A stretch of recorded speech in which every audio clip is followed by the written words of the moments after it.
Votre convocation, s'il vous plaît. Je suis l'avocate. Pardon? Il l'a regardé des pieds à la tête.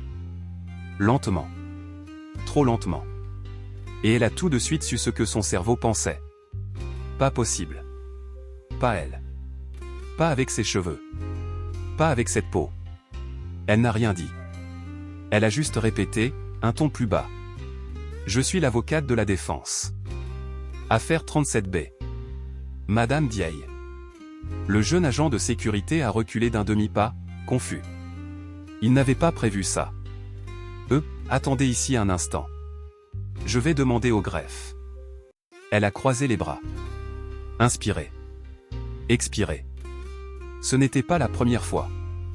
Mais aujourd'hui, c'était pire. Elle n'était pas arrivée en retard. Elle n'était pas en jean. Elle n'était pas sans badge. Elle était juste une femme noire, seule, devant la porte d'un tribunal. Et ça suffisait. Il faut que je vous dise. Ce jour-là, j'étais là. J'étais juste assise sur le banc d'en face. Avec mon ordinateur, mes dossiers, mon café tiède. J'étais venu observer l'audience. J'écris pour un petit journal juridique, rien de très connu.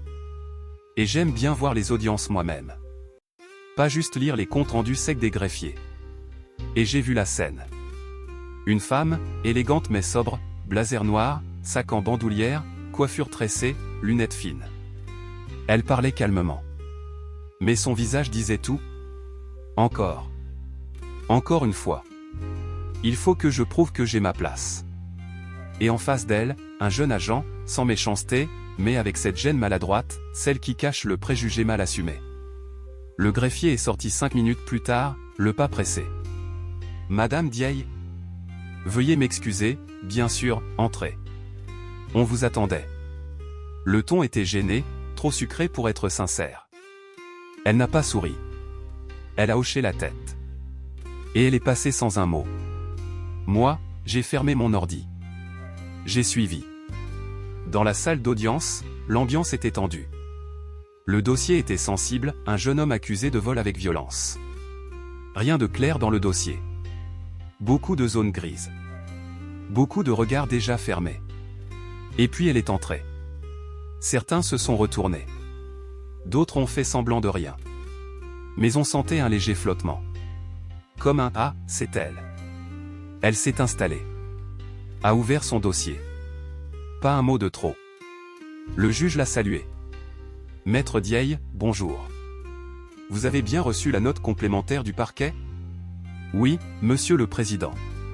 Et j'ai une requête préalable à formuler, si vous le permettez. Je vous écoute. Elle s'est levée. Droite. Calme. Mais ses yeux étaient froids. Clairs. Fermes. Je souhaite que l'incident survenu à l'entrée du tribunal soit noté au procès-verbal. J'ai été empêché d'entrer malgré une convocation en règle, uniquement sur la base d'un doute visuel. Silence. Même le greffier a arrêté d'écrire. Le juge a froncé les sourcils. C'est noté. Le tribunal présente ses excuses. Nous allons faire remonter l'information. Elle a hoché la tête. Et s'est rassis. Le procès a commencé. Et elle a défendu. Fort. Clair. Brillante. Et moi, je regardais la scène en pensant à toutes les femmes comme elles qu'on fait attendre à l'entrée. À toutes celles qu'on ne voit pas comme elles sont, mais comme on imagine qu'elles devraient être. Pas assez blanches. Pas assez vieilles. Pas assez strictes. Pas assez effacées. Et pourtant, quand elle a commencé à interroger le témoin, plus personne n'a osé la sous-estimer. À la pause, je l'ai rejointe dans le couloir. Je me suis approché doucement. Bonjour maître. Je voulais juste vous dire, ce que vous avez dit tout à l'heure, à l'entrée, je l'ai vu. Et je trouve ça important. Elle m'a regardé. Un peu surprise. Mais sans méfiance. Merci. Mais ce n'était pas la première fois.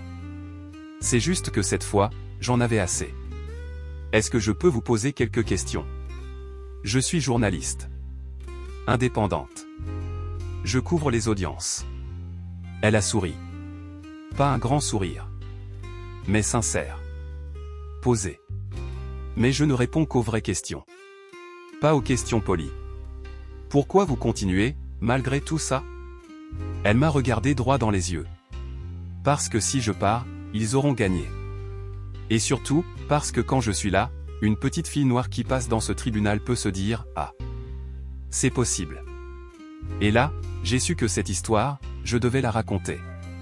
Pas parce qu'elle est exceptionnelle, mais parce qu'elle est trop fréquente pour rester silencieuse. Quand la reprise de l'audience a été annoncée, tout le monde est rentré dans la salle comme on entre dans une pièce avec un courant d'air froid. Le juge avait changé de ton. Il semblait plus attentif, presque un peu crispé. Le procureur, lui, affichait un sourire poli, mais ses yeux trahissaient un agacement profond. Il n'aimait pas qu'on remette les règles en question. Surtout pas publiquement. Surtout pas par quelqu'un qui n'avait pas l'apparence attendue. Et Maître Dieille, elle était droite. Concentrée. Aucune trace de nervosité. Pas de posture de victime, pas de provocation non plus. Juste une présence calme, mais imposante. Elle avait cette manière de regarder les gens en silence, qui mettait mal à l'aise. Comme si elle n'avait même pas besoin de parler pour qu'on sente que quelque chose d'essentiel était en train de se jouer. Le juge reprit. Nous allons maintenant entendre les parties sur la chronologie des faits. Maître Dieille, vous avez la parole. Elle se leva, ouvrit doucement son dossier, ajusta ses lunettes et parla d'une voix posée, sans monter le ton, mais avec une clarté chirurgicale. Votre honneur, mon client a été arrêté à 23h07, devant l'immeuble 18. Selon la version policière, il aurait agressé un passant et tenté de lui voler son portefeuille. Ce que la police ne précise pas, c'est qu'il y avait 3 caméras de vidéosurveillance sur cette place. Et que les images montrent un autre homme, vêtu de noir, qui s'enfuit en courant, pendant que mon client ramasse les lunettes de la victime au sol. La salle a changé d'ambiance. Un frisson. Un mouvement d'yeux. Le procureur s'est légèrement penché sur sa chaise. Elle a continué. J'ai ici la vidéo, obtenue grâce à une requête déposée ce matin même auprès du commissariat central. Et j'ai également le témoignage d'une voisine, qui affirme avoir vu 2 hommes courir et un jeune homme mon client s'arrêter pour aider. Elle tendit une clé USB. Le juge l'accepta. Ordonna une projection. L'image est apparue sur l'écran. Floue, nocturne. Mais lisible. Et là, tout le monde a vu. Un homme renverse un passant. Court. Mon client, visiblement surpris, se penche. Soulève les lunettes. Un policier surgit, le plaque au sol. Personne ne dit un mot. Le juge demanda une pause de 10 minutes. Dans le couloir, plusieurs regards se tournaient vers elle. Certains avec respect. D'autres avec ce mélange d'admiration et de gêne qu'on réserve aux gens qu'on a sous-estimés. Je m'approche, doucement. Elle me reconnaît. Elle me fait signe de venir. Vous avez vu leur tête? Me dit-elle à voix basse. Oui, et vous, vous avez l'air de l'avoir prévu. Je l'avais prévu. Et j'ai tout fait pour que ça sorte ici, devant tout le monde. Pas dans une salle d'interrogatoire. Pas dans un rapport. Ici, en plein jour. Je lui demande. Et le fait qu'on vous ait bloqué à l'entrée, vous allez laisser passer? Elle sourit. Pas un sourire doux. Un sourire précis. J'ai porté plainte ce matin. Sérieusement? Contre l'agent, et contre le responsable de la sécurité du tribunal. Pour discrimination à l'entrée d'un bâtiment public sur base de l'apparence. Je reste figé. Et vous avez des témoins? Elle me regarde. Droit dans les yeux. Toi. Et la caméra de surveillance du hall. Je souris malgré moi. Vous aviez tout prévu. Je ne suis pas là pour me battre. Je suis là pour qu'on m'écoute. Et parfois, il faut mettre les gens face à ce qu'ils font, sans même s'en rendre compte. L'audience reprend. Le juge revient, un peu plus raide qu'avant. Le procureur demande un report d'audience, pour réévaluation des éléments. Le juge refuse. Maître Dieille se lève à nouveau. Monsieur le Président, la défense demande la relaxe immédiate de mon client, ainsi qu'un signalement officiel de l'incident à l'inspection générale de la police. Silence. Le juge se gratte la tempe. Puis il parle. Le tribunal, considérant les éléments nouveaux, la preuve vidéo, et les témoignages déposés, constate que les charges initiales sont affaiblies de manière significative. En conséquence, la Cour décide de lever les poursuites et de remettre en liberté le prévenu immédiatement. Un souffle traverse la salle. L'accusé, un jeune homme d'accent grave peine 20 ans, baisse la tête, les mains tremblantes. Il regarde Maître Dieille. Elle lui fait un signe. Pas un sourire. Juste un regard qui dit « C'est bon. Tu peux respirer ». À la sortie, les journalistes l'attendent. Cette fois, ils savent son nom. Maître Dieille, un mot sur l'affaire? Comment avez-vous obtenu les vidéos? Que comptez-vous faire après la plainte contre l'agent de sécurité? Est-ce que c'est une question de racisme, selon vous? Elle s'arrête. Se tourne vers eux. J'ai fait mon travail. Rien de plus. Ce que j'attends, c'est que la prochaine avocate noire qui passera par cette porte n'ait pas à prouver qu'elle est à sa place. C'est tout. Et elle part. Moi, je la regarde s'éloigner. Et je pense à toutes les petites humiliations invisibles. Toutes les fois où on doute de vous, non pas à cause de ce que vous faites, mais à cause de ce que vous êtes. Elle ne voulait pas faire de bruit. Elle ne voulait pas marquer l'histoire. Elle voulait juste que la prochaine fois, ce soit différent. Et peut-être que grâce à elle, ce sera un peu plus possible. Tout est allé très vite. Trop vite, même. Le soir même, la vidéo de l'audience était déjà en ligne.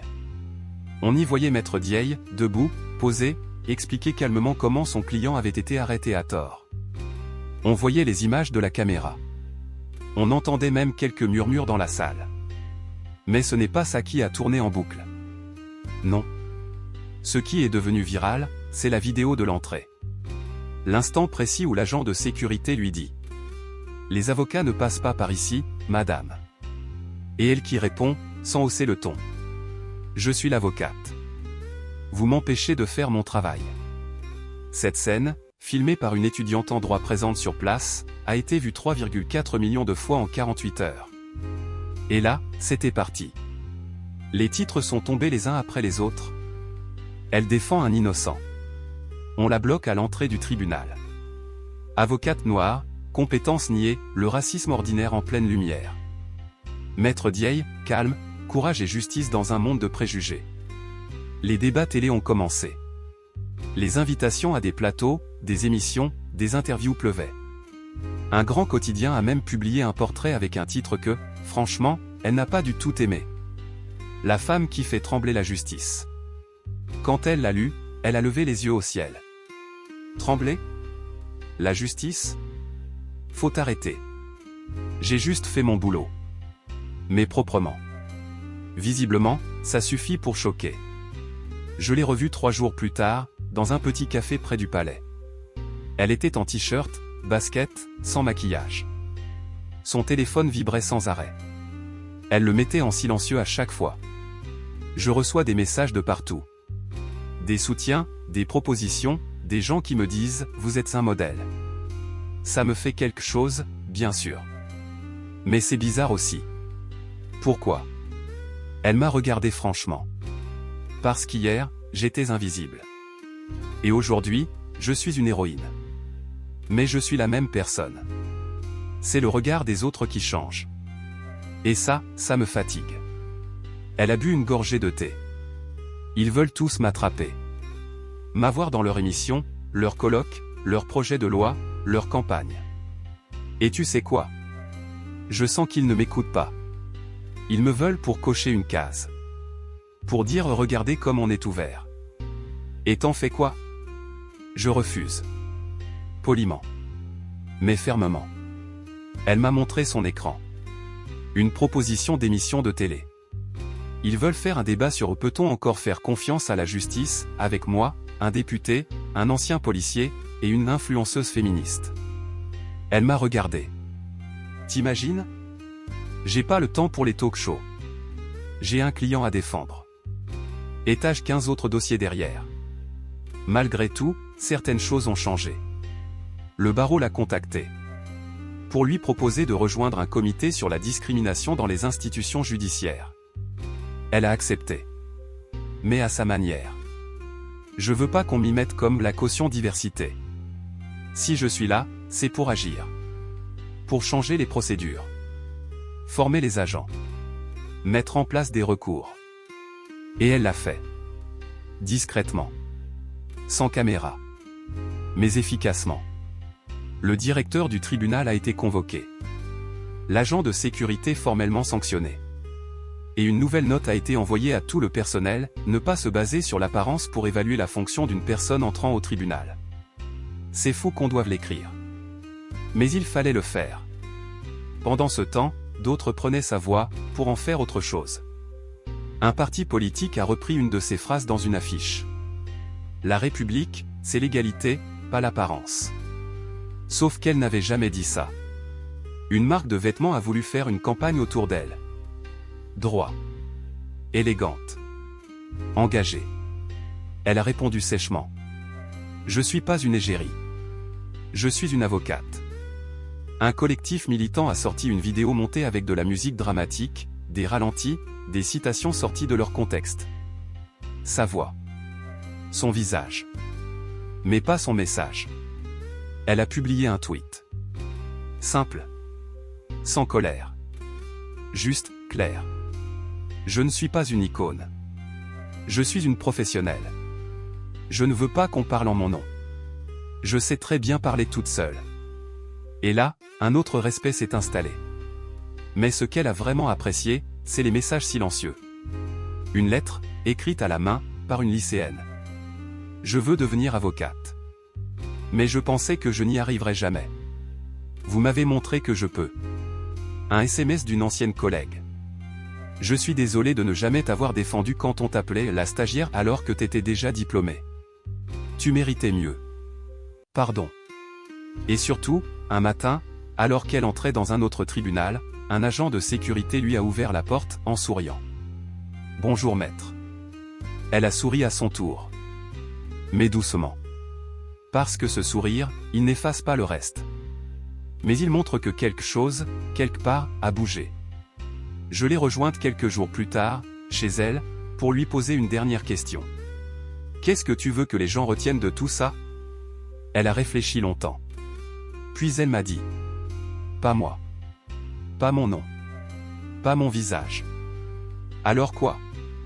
Le malaise qu'ils ont ressenti en regardant cette vidéo. Ce pincement au ventre. Cette gêne. Qu'ils la gardent. Qu'ils s'en souviennent la prochaine fois qu'ils auront un doute sur quelqu'un, juste à cause de sa gueule. Et elle a ajouté. Et si une seule personne fait ça, alors ça valait le coup. Le dossier est arrivé par mail. Objet, urgent. Assignation d'un mineur. Cas de violence policière. D'habitude, Maître Dieye ne prend pas de dossier par mail, surtout sans recommandation. Mais cette fois, il y avait quelque chose. Un nom. Un lieu.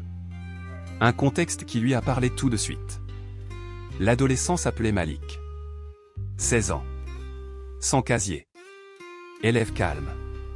Il vivait dans le même quartier où elle, plus jeune, avait grandi. Et l'histoire, elle était simple. Trop simple. Un contrôle d'identité qui dégénère. Un policier bousculé. Une accusation de rébellion. Un passage en garde à vue. Pas d'avocat pendant les premières heures. Et maintenant, un procès en comparution immédiate. Comme si c'était un dossier banal. Mais rien n'était banal dans cette affaire. Et elle le savait dès qu'elle a vu les photos. Visage tuméfié. Bras marqués.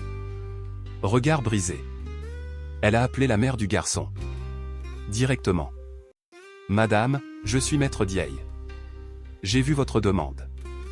Est-ce que je peux voir votre fils avant l'audience? La mère n'a même pas répondu oui. Elle a juste sangloté. Le lendemain, Maître Dieye est entré au commissariat avec la tête haute. Pas pour faire du bruit. Pour faire son travail. Mais cette fois, quelque chose avait changé. On la reconnaissait. Le commandant a tenté un sourire diplomatique. Bonjour maître. J'ai entendu parler de vous. Vous êtes devenu, comment dire, très visible ces derniers temps. Elle a répondu sans émotion. Ce n'est pas moi qui suis devenu visible. C'est ce que vous faites qu'il est devenu. Elle a demandé à voir Malik. Le policier a hésité. Il est encore en salle d'attente. On attend l'escorte. Je suis son avocate. Il n'est pas censé être seul depuis 30 minutes. Je veux le voir maintenant. Elle a insisté. Elle a obtenu. Malik était petit pour son âge. Il ne levait pas les yeux. Il avait peur de tout, des murs, des mots, même de sa propre voix. T'as le droit de parler. Tu ne seras pas seul aujourd'hui. Tu m'as compris? Il a hoché la tête. Doucement. Dis-moi ce qu'il s'est passé. Et là, il a parlé. En morceaux. Mais elle a tout compris. Il sortait de chez son ami. Il riait. Il courait. Des policiers lui ont demandé ses papiers. Il les a montrés. L'un d'eux a dit, fais pas le malin, petit. Puis il l'a attrapé. Malik a reculé. Le reste, c'était flou. Mais les coups, les cris, la peur, tout ça, c'était encore là, dans sa gorge. En sortant du commissariat, elle n'a pas pris un taxi. Elle a marché. Loin. Longtemps. Elle repensait à tous les autres Malik qu'elle avait croisés, ou qu'on avait oubliés. Elle se sentait fatiguée. Mais pas abattue. Juste en colère, dans le calme. Ce genre de colère qui ne crie pas. Qui se prépare. À l'audience, la salle était pleine. Plus que d'habitude. Des voisins. Des amis. Des militants. Des journalistes aussi. Le nom de Malik avait commencé à circuler. Et avec lui, celui de Maître Diaye. Mais elle n'était pas venue pour faire un coup d'éclat. Elle était venue pour protéger un gamin. Un de plus. Quand elle a pris la parole, elle a parlé comme toujours. Sans théâtralité. Mais avec cette force qu'on n'apprend pas dans les livres. Ce garçon n'a pas résisté. Il a eu peur. Et il a reçu. Le procès que vous ouvrez ici, ce n'est pas celui d'un adolescent. C'est celui de notre propre silence. Elle a présenté les photos. Les témoignages. La vidéo d'un témoin. Puis elle s'est tue. Un silence lourd s'est installé. Et le juge, cette fois, n'a pas pu faire comme si c'était rien. Il a suspendu l'audience. Demandé une enquête complémentaire. Et surtout, Malik est sorti libre. Pas blanchi. Mais libre. Et vivant. Dehors, la foule l'a applaudi. Mais elle n'a pas levé les bras. Elle s'est approchée de la mère. L'a regardée. Et lui a dit. On n'a pas gagné. Mais ils savent qu'on est là. Puis elle est partie. Pas par la grande porte. Par le côté. Comme d'habitude. Les jours suivants, les messages ont afflué. Des avocats de toute la France. Des femmes. Des jeunes. Des vieux. Des noirs. Des blancs. Tous lui disaient « Merci. J'avais besoin de voir ça. » Elle ne répondait pas à tous. Mais elle lisait. Et elle se disait « Peut-être qu'on est plus nombreux que je pensais. » Un jour, elle reçoit un appel d'un barreau de province. Ils veulent organiser une formation obligatoire sur les discriminations raciales dans l'accueil du public judiciaire. Elle demande « Et pourquoi maintenant ?» Le bâtonnier répond « Parce qu'il y a une avocate qui a fait ce qu'on aurait dû faire depuis longtemps. » Elle ne dit rien. Mais elle accepte. Puis un jour, un homme arrive à son cabinet. Costume simple. Regard dur. Une main tremble un peu. « Je suis policier. » Elle ne réagit pas. Il continue. « J'ai vu ce qui s'est passé avec Malik. J'ai 2 fils. Et je me suis dit, s'ils tombent sur moi, ils ont de la chance. Mais s'ils tombent sur d'autres, ils s'arrêtent. Je veux faire une déclaration. Anonyme. Je sais des choses. Et j'ai gardé le silence trop longtemps. » Elle l'écoute. Elle ne sourit pas. Mais elle lui serre la main. « Alors parlons. Et écrivons. » Ce jour-là, dans son carnet, elle écrit. « Avant, on m'arrêtait à la porte. Maintenant, certains me suivent jusqu'au fond. Pas pour me juger. Pour changer de direction. Et elle sait que la route est encore longue. Mais elle sait aussi que ce qu'elle fait a commencé à fissurer le mur. Et parfois, une fissure, ça suffit pour laisser entrer un peu de lumière. Elle ne l'avait pas vu venir. Elle voulait juste bosser, faire son métier, protéger les siens, tenir bon. Mais quelque chose s'était passé. Et maintenant, il venait à elle. Pas les médias. Pas les politiques. Les jeunes. Les vrais. Ceux qui doutent. Ceux qui veulent comprendre. Ceux qui veulent faire mieux. Un matin, elle arrive au cabinet, et 3 étudiants l'attendent devant la porte. « Bonjour maître. On ne veut pas vous déranger. On a vu votre audience avec le jeune Malik. On fait nos stages dans des cabinets, mais on sent qu'on n'apprend pas tout. Est-ce que vous accepteriez de nous guider un peu ?» Elle les regarde. 3 regards différents, mais une même énergie. Elle soupire. « Je ne suis pas prof. Justement. On veut apprendre de quelqu'un qui fait. Pas de quelqu'un qui parle. » Elle sourit, malgré elle. « Alors venez samedi. 10h pas pour faire joli. Pour bosser. » Le samedi suivant, ils étaient 8. Puis 12. Elle ne leur parle pas de grandes théories. Elle leur montre comment rédiger une plainte sans se faire recaler. Comment poser des questions qui ouvrent une brèche. Comment garder le calme quand tout en face te méprise. Et surtout, elle leur apprend une chose. Le jour où vous croyez que vous êtes au-dessus des autres parce que vous portez une robe, vous avez déjà trahi votre métier. Silence. Un des jeunes lève la main. Et le jour où c'est vous qu'on méprise. Elle sourit. Alors, le dossier devient personnel. Et c'est là qu'il faut rester pro. Un jour, elle reçoit un appel d'un collègue, un type bien.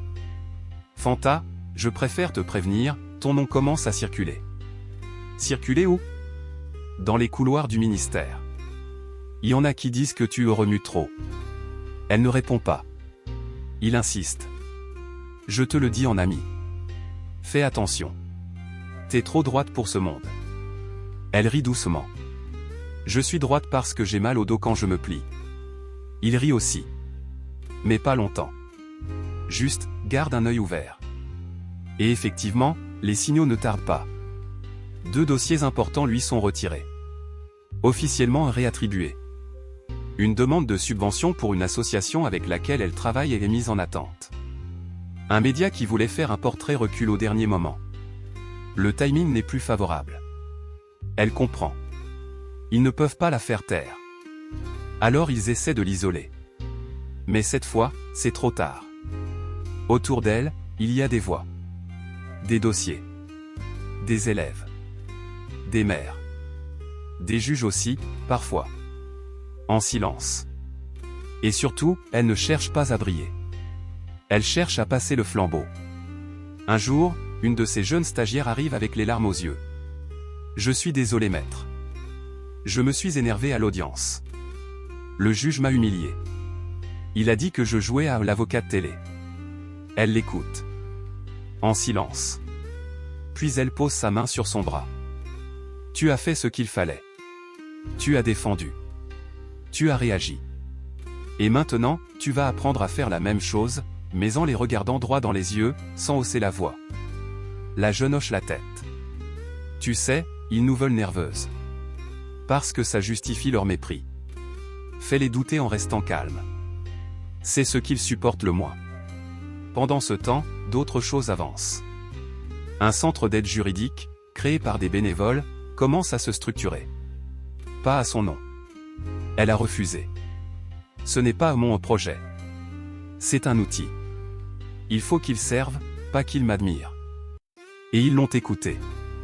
Le centre accueille des jeunes interpellés, des familles perdues, des femmes qui ne savent pas quoi dire face à une administration qui les écrase. Et chaque semaine, elle vient 1 heure.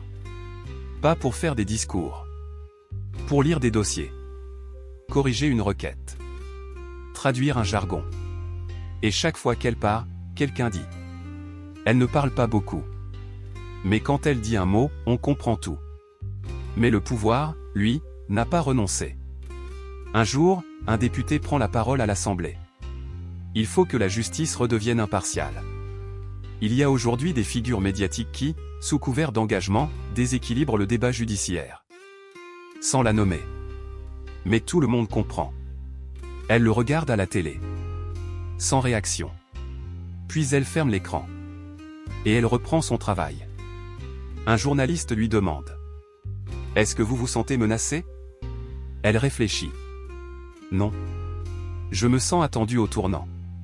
Et ça vous fait peur? Non. Ça me donne une raison de rester droite. Et si on vous enlève votre carte, votre droit d'exercer? Elle le regarde longtemps. Alors j'irai écrire. Former. Témoigner. On ne me fera pas taire parce qu'on m'enlève un titre. Ma voix, je l'ai construite avant d'avoir un diplôme. Silence. Elle sourit. Le diplôme, c'est pour ouvrir les portes. Mais la parole, elle, c'est pour les maintenir ouvertes quand on veut les refermer sur les autres. Ce soir-là, dans son carnet, elle écrit. Quand ils te regardent comme une menace, c'est qu'ils ont enfin compris que tu étais utile. Et elle ferme le carnet. Elle ne cherche pas la guerre. Mais elle n'acceptera plus jamais qu'on lui dise où est sa place. Parce qu'elle l'a déjà prise. Et elle la tient. Elle est arrivée un peu en retard ce jour-là. Pas à cause du trafic. Pas par fatigue. Elle avait simplement pris son temps. Ce jour-là, c'était le procès d'une jeune avocate. Une ancienne élève. Une qu'elle avait vue douter, se casser, se relever, apprendre à parler sans trembler. Et aujourd'hui, c'était elle qui plaidait. Pour la première fois seule. Dans une affaire compliquée. Délicate. Politique. Maître Dieille s'est assise au fond de la salle, sans bruit. Pas de salut, pas de clin d'œil. Juste présente. La jeune avocate l'a vue. A frôlé son regard. A légèrement hoché la tête. Et puis elle a commencé. Ce n'était pas parfait. Pas encore fluide. Mais juste. Pas de ton hautain. Pas de posture. Mais de la conviction. De la clarté. De l'écoute. Elle a défendu un jeune accusé de provocation à la révolte, pour avoir organisé une manifestation dans un lycée. Le procureur l'a regardé de haut. Comme on regarde une stagiaire. Mais elle a tenu. Argument après argument. Faille après faille. Quand elle a fini, la salle était calme. Même le juge paraissait surpris. Verdict, relax. Le gamin s'est mis à pleurer. Et au fond de la salle, Maître Dieille a souri. Un vrai sourire. Discret. Fier. Fatigué, un peu. Mais heureux. Elle est sortie avant les autres. Pas pour éviter les félicitations. Pour ne pas voler le moment. Dans la rue, la jeune avocate l'a rejointe. Je vous ai vu. Merci d'être venu. C'était à toi d'être là. Pas à moi. Et tu l'as fait. Je veux être comme vous. Elle a secoué la tête. Non. Je ne veux pas que tu me ressembles. Je veux que tu sois meilleur. Que tu dises ce que moi j'ai pas eu le temps de dire. Que tu frappes où moi je n'ai fait que gratter. Et surtout, que tu restes toi, même quand on te dira d'être autre chose. La jeune femme n'a rien répondu. Elle a juste posé la main sur le bras de Maître Dieille. Puis elle est repartie.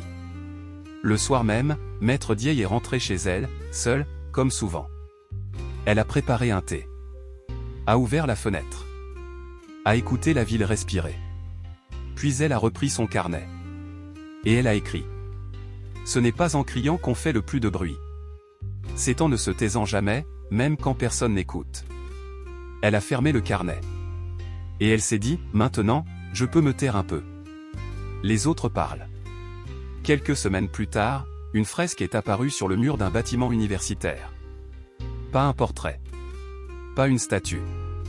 Juste une silhouette debout, de dos, avec une robe noire. Et une phrase, écrite à la main.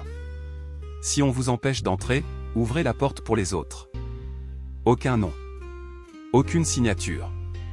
Mais tout le monde savait. Et maintenant que tu es arrivé jusqu'ici, j'aimerais te dire une dernière chose. Pas au nom de Maître Dieille. Au mien. Parce que cette histoire, même si elle est inspirée de la réalité, elle est surtout faite pour réveiller quelque chose chez toi. Tu n'as pas besoin d'être avocat ni noir ni femme, ni militant Tu as juste besoin de reconnaître ce que c'est que l'injustice. Et surtout, de ne pas la laisser passer quand elle est sous tes yeux. Parce que parfois, la meilleure manière de résister, ce n'est pas de crier. c'est de tenir debout, calmement, quand tout le monde voudrait que tu t'écrases. Si cette histoire t'a touché, même un peu, abonne-toi. Pas pour les chiffres. Pas pour moi. Mais parce que tant qu'il y aura des gens pour écouter ce genre d'histoire, il y aura une chance que le monde change. Un peu. Et parfois, un peu, c'est déjà énorme. On se retrouve dans la prochaine histoire. Et d'ici là, n'oublie pas. Ce que tu dis a du poids. Ce que tu fais, encore plus. Mais ce que tu refuses de taire, ça peut faire trembler un mur. Merci d'avoir écouté. À bientôt.